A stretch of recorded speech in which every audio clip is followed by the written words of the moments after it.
Everything related to paper leak we are ready to discuss on the forum of the party. जो मैंने pen down किया है वो आपके साथ में ज़रूर चर्चा करूंगा। अगर मैं बात करूं जम्मू कश्मीर में सर्विस सिलेक्शन बोर्ड के एग्जामिनेशन में पेपर लीक हुआ, जहां पर कांग्रेस और एनसी की सरकार है, नेशनल कॉन्फ्रेंस की। उसी तरीके से Himachal Pradesh school examination board में उसमें पेपर लीक हुआ, जहां कांग्रेस की सरकार है। उसी तरीके से झारखंड में JAC में हिंदी और साइंस के पेपर लीक हुए झारखंड, जहां पर कांग्रेस और झारखंड मुक्ति मोर्चा की सरकार है। तेलंगाना में वहां पर इंटरमीडिएट के लैंग्वेज के पेपर लीक हुआ और वहां पर भी हमको मालूम है कि कांग्रेस और CPI की सपोर्टेड सरकार है। तेलंगाना में SSC में लैंग्वेज के पेपर लीक हुआ और वहाँ भी तेलंगाना में कांग्रेस पार्टी और CPI की सपोर्टेड सरकार है। तमिलनाडु में BEd के कोर्स पेपर में वहाँ पर जिसे हम कहते हैं Tamil Nadu teachers education university board, वहाँ भी पेपर लीक हुआ। वहाँ भी उस समय विपक्ष की सरकार थी। वेस्ट बंगाल में पुलिस कांस्टेबल का रिक्रूटमेंट एग्ज़ाम पेपर लीक हुआ, वहाँ उस समय TMC की सरकार थी। पंजाब में Punjab subordinate service selection board, इसमें ग्रुप B के एग्जामिनेशन में इसमें भी पेपर लीक हुआ और मैल प्रैक्टिसेस भी हुए हैं। उसी तरीके से केरला में स्टेट में PSC के 26 एग्ज़ाम पेपर में इरेगुलरिटीज़ हुई हैं। कर्नाटक में जहां पर कांग्रेस की सरकार है, वहां भी प्रेपरेटरी बोर्ड एग्ज़ाम में पेपर लीक हुआ, PUC के पेपर में लीक हुआ। तो इस तरीके से मेरे को तो ये कुछ नाम मैंने लिए हैं। अभी ये इसकी बहुत लंबी फेयर लिस्ट है जिसके बारे में हम चर्चा चाहेंगे कि जब चर्चा हो। लेकिन मैं पूछना चाहूँगा विपक्ष के नेता से, राहुल गांधी जी से, कि आप सिलेक्टिव क्यों हैं? Why are you so selective? आपने UPA की और UPA के सपोर्टेड सरकारों को, जिसे हम इंडी गठबंधन कहते हैं, इंडी अलायंस कहते हैं, उनकी गवर्नमेंट्स के बारे में आपने क्यों नहीं चर्चा की? क्यों आपने अपने आप को उससे अलग रखा? ये स्पष्ट बताता है कि आपका उद्देश्य छात्रों का हित नहीं है। आपका उद्देश्य एजुकेशन में बढ़ोतरी हो, एजुकेशन की क्वालिटी में बढ़ोतरी हो, स्टूडेंट्स को जस्टिस मिले, इसमें आपका इंटरेस्ट नहीं है।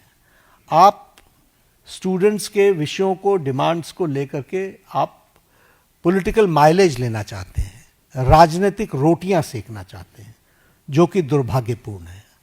लेकिन मैं इस मोड़ पर एक बात ज़रूर कहना चाहूँगा कि यह समय ये नहीं है कि हमारी सरकारें, आपकी सरकारें, तुम्हारी सरकारें, इस तरीके से हम इन चीज़ों को विभाजित करें।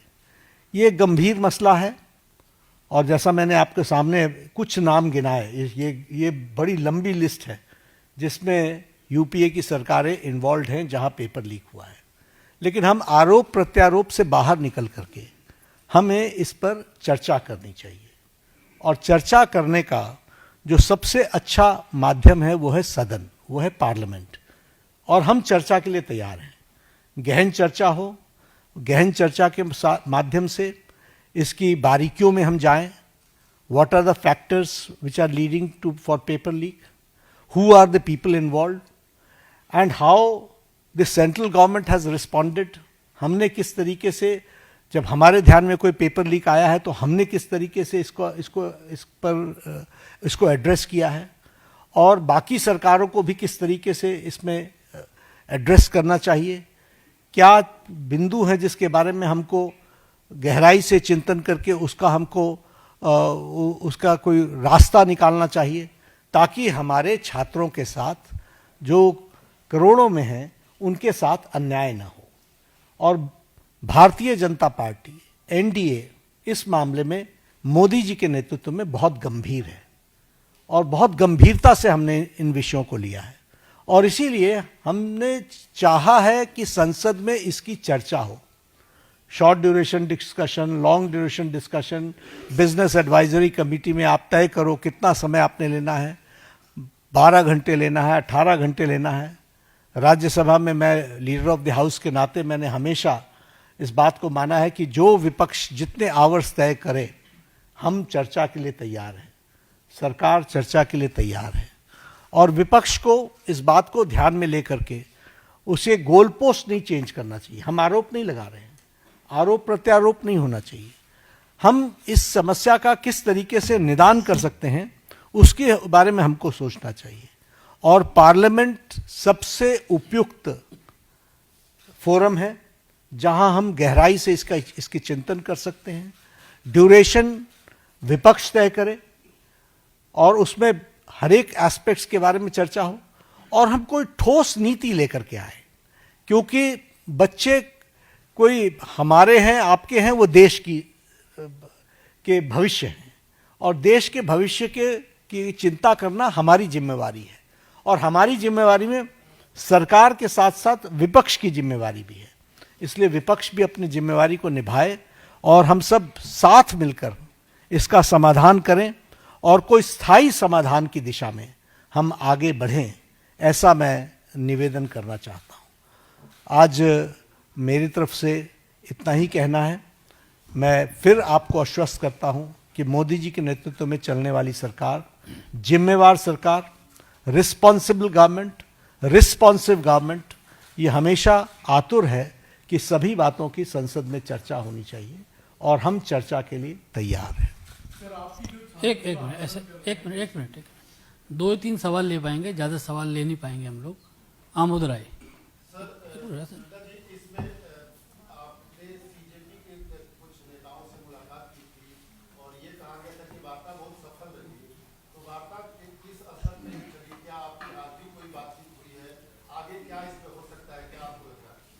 वार्ता बहुत सौहार्दपूर्ण वातावरण में हुई।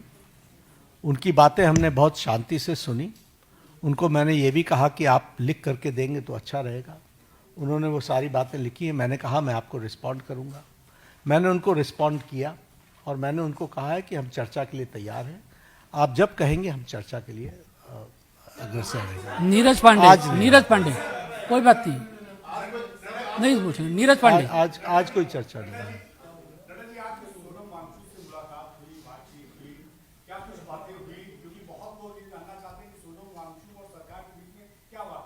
नहीं, हम तो उनका हालचाल पूछने गए। उनकी शिफ्टिंग हुई सफदरजंग से, हम वो मेदांता में पहुंचे।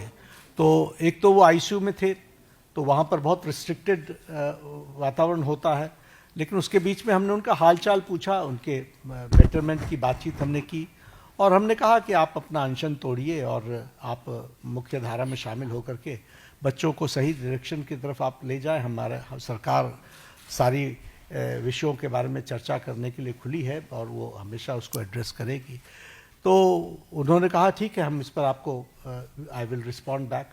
आज उन्होंने पत्र लिखा है, मुझे ओपन लेटर लिखा है। हम उस पर जवाब देंगे और जवाब दे करके वार्ता आगे बढ़े, इसकी हम चिंता करेंगे। जतिन ठक्कर।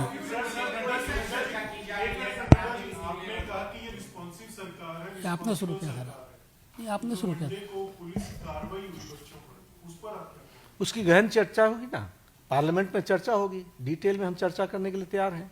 जब हमने कह दिया everything related to paper leak, we are ready to discuss on the forum of the parliament, will discuss. चलिए हम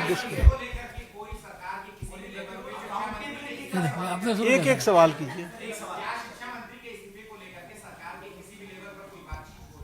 नहीं, इस तरीके से नहीं होते। हम चर्चा के लिए तैयार हैं, वो पार्लियामेंट में होगी, वो अपनी बातों को रखे, सरकार जवाब देगी। शर्मा जी पूछो, लास्ट सवाल आप जल्दी पूछो। मैं पार्लियामेंट में चर्चा करेंगे ना।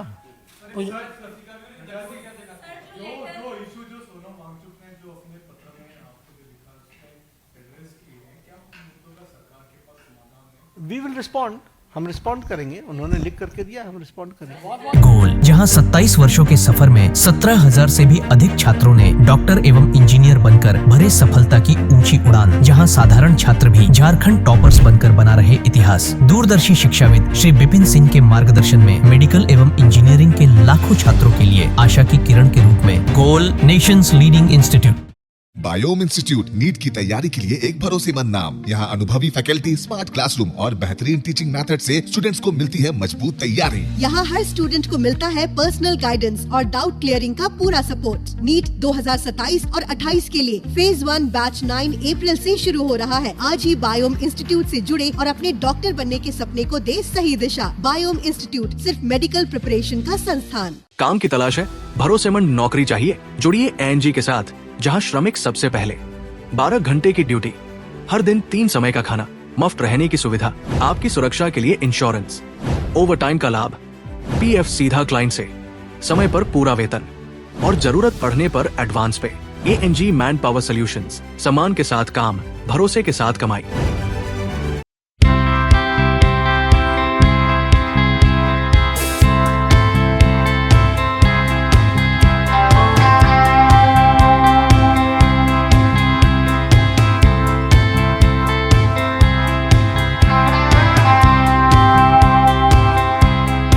thefollowup.in.